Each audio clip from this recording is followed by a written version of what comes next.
I learned about your farm actually through Liz here at the EcoVillage. When did you take this farm over? We took over the farm in the fall of 2019. Yeah. Yeah, that's when we started farming here. So it feels probably still a little newish for you? Yeah, it does. We're still trying to get to know where things are because we inherited a lot of the things in the farm. Yeah. So we're still trying to, see the soil, finding out that there's still hoses buried here that we had to pick up here and there. Yeah. Figuring out which variety, because of the orchard, you're like, okay, which variety is this tree? Did you start to plant things that hadn't been here before, or are you just taking on the things that had been here? I think that because in our experience, it was about the same what we have done before. In part, that's why we took over the farm, because it was a diversified vegetable farm where, it's not just one single variety of veggies. It's like 70 different kinds of veggies and then the trees, 30 different kinds of flowers. We adding our personal touch as we go. So you had worked on farms here in this area beforehand? Yeah. Where are you both from? Tell me a little bit about your background. So we actually are both from the same hometown and little community in Michoacan. In central Mexico. Did you meet each other there in that little community, or did you meet each other afterwards? Each other in the little community, But yeah. The funny thing is that I had been here in the U.S. for a while, and we didn't really meet until I went back. So even though we grew up in the same place, Okay, so we didn't meet. it wasn't really the girl next door then? No, yeah. I actually went to school with her sister, and until I went back to visit my family is when we met. Oh, that's fantastic.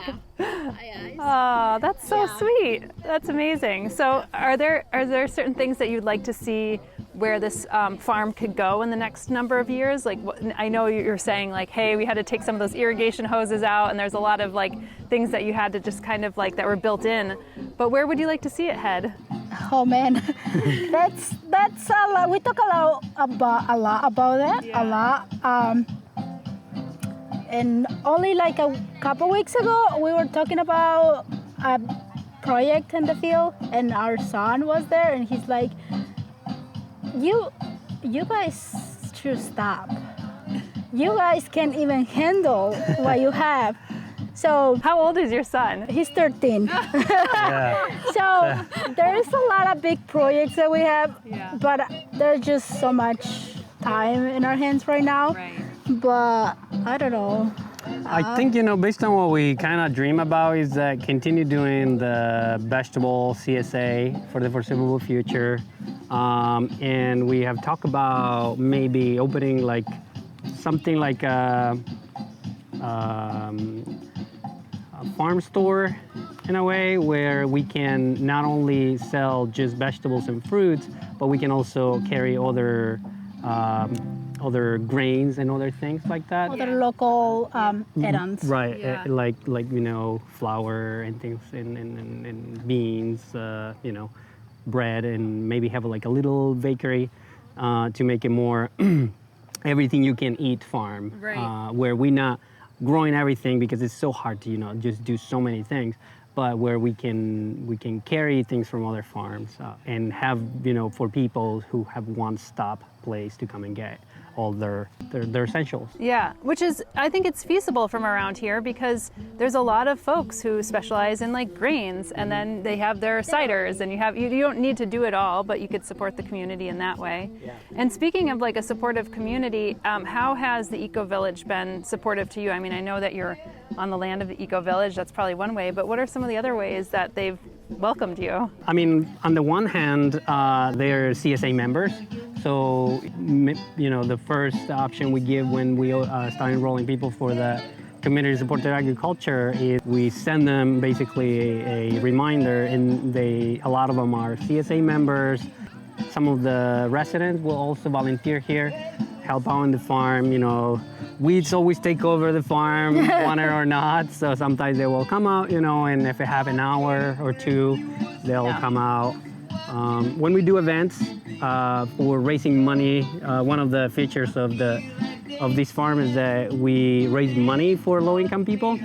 And raising money is it's always a challenge to subsidize those shares.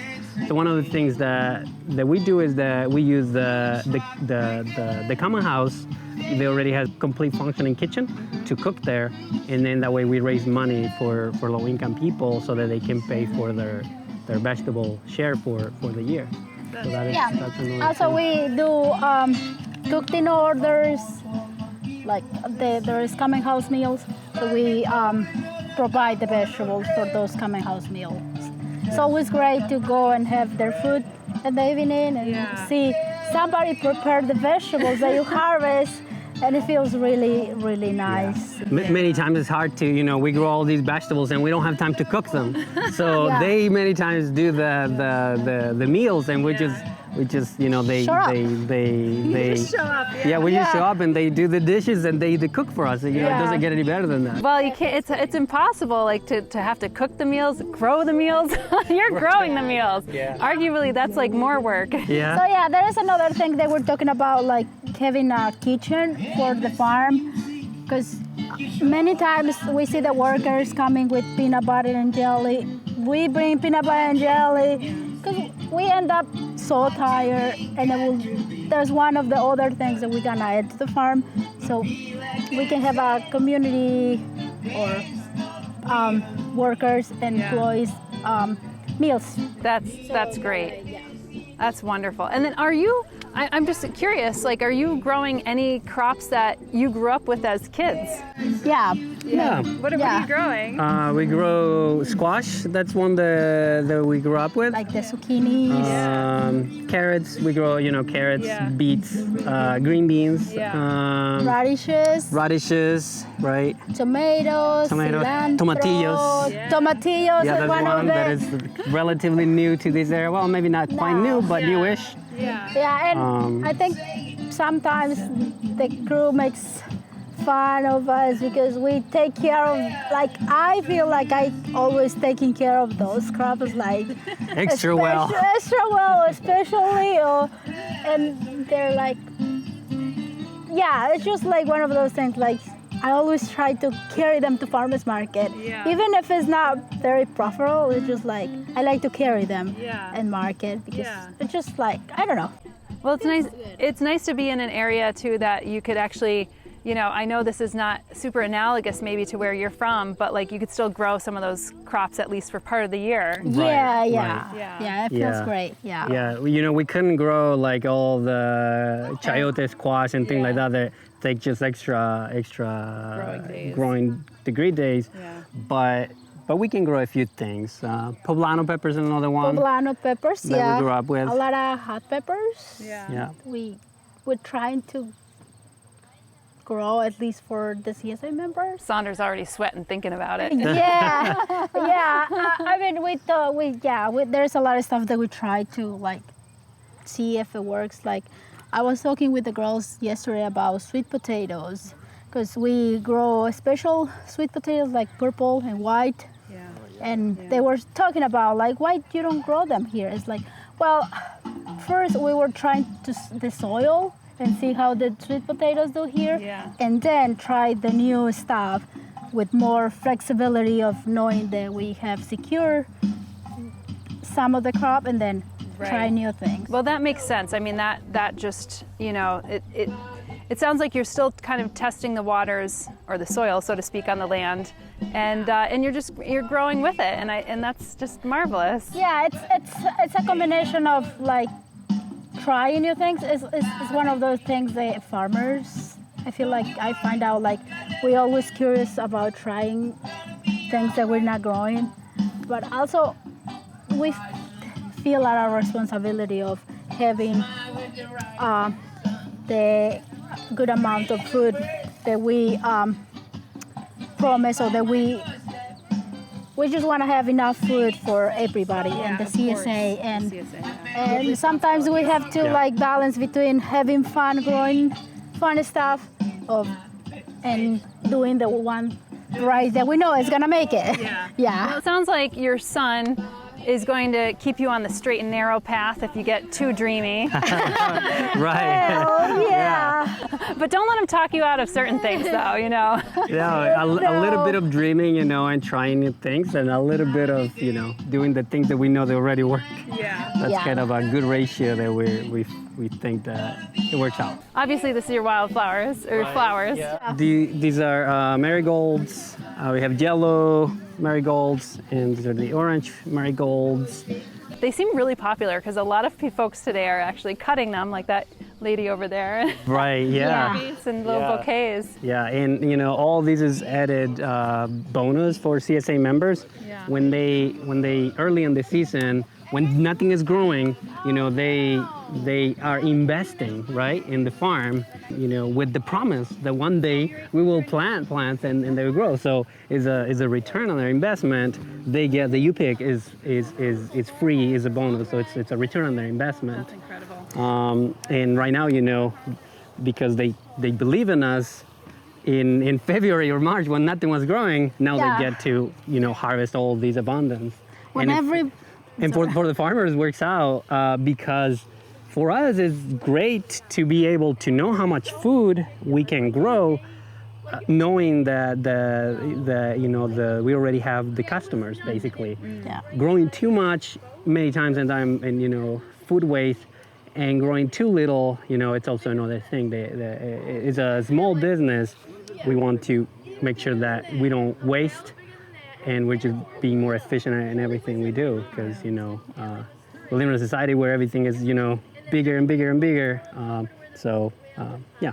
It's like a very good relationship between your customers and the farmers, because in January, February, where everything is just dead, so we're over there putting the seeds together, the orders, and the customers are already supporting the part. Right. So they're involved from the beginning with this hope to come and harvest cherry tomatoes. Yeah. To Which come is and amazing. to come and harvest. Yeah. Yeah, these are Hass cherry tomatoes. Those are tomatillos. This is like 5 different varieties of hot peppers. This is basil that is getting to the end of its life. That is parsley, cilantro, and dill that already gone picked through. And I love how the wildflowers are like buttressing up against this. You can see all the pollinators like going crazy over here, and it just brings in probably some beneficial insects and pollinators. It does, because you know, the more diverse, the better it is. Because you know, there's peppers, there is flowers, and they're There's just the different. airs between the peppers for the sometimes the beetles, so like the herbs. And I mean, you're certified organic, right? We're certified We are, organic. yeah. This land has been certified organic for the last 20 years. Wow, that's pretty impressive. And here are the beautiful tomatillos that I'm very proud, and it's nice to be able to grow them in a different way. What's your favorite way to use a tomatillo in a recipe? Salsa. Just a salsa. Salsa with garlic, onion, and hot peppers. Nothing can go wrong. It's hard to, It's just, Well, you have to add a taco though. Well, yeah, for that you have to go farther and have a taco to eat the salsa. And then put the salsa on top. Yeah, And then you can't go wrong. yeah. Bean taco, meat taco, any taco. Any taco. is good. Even if your taco is bad, the sauce should make it taste better. Yeah, one of the main things for tacos is the salsa. Yeah. Yeah, and these in the bag, these are Mexican sunflowers, also called Taytonias. And are they truly from Mexico? I don't know if this variety is truly from Mexico, but there is a wild flower that is like this one. I think they hybridized this one. So it's probably a cultivar, or something. It's one that they probably just bred.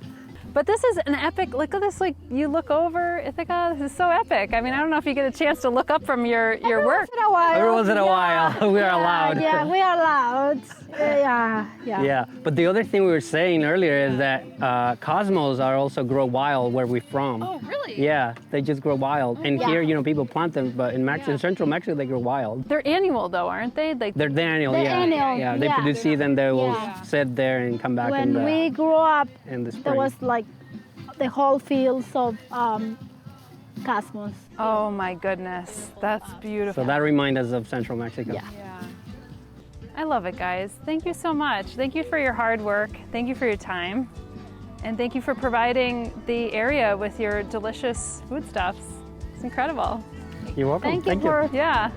And keep on dreaming. thank you for You can find out more about West Haven Farm on their website at westhavenfarm.net. And you can also find out more about the EcoVillage at Ithaca here on Flock Finger Lakes. And if you're enjoying these videos, we'd love for you to like, subscribe, and share them. We're committing 10% of our Google AdSense revenues back to the Finger Lakes community, which will be matched by our partners at Espoma Organic. So your help goes a long way.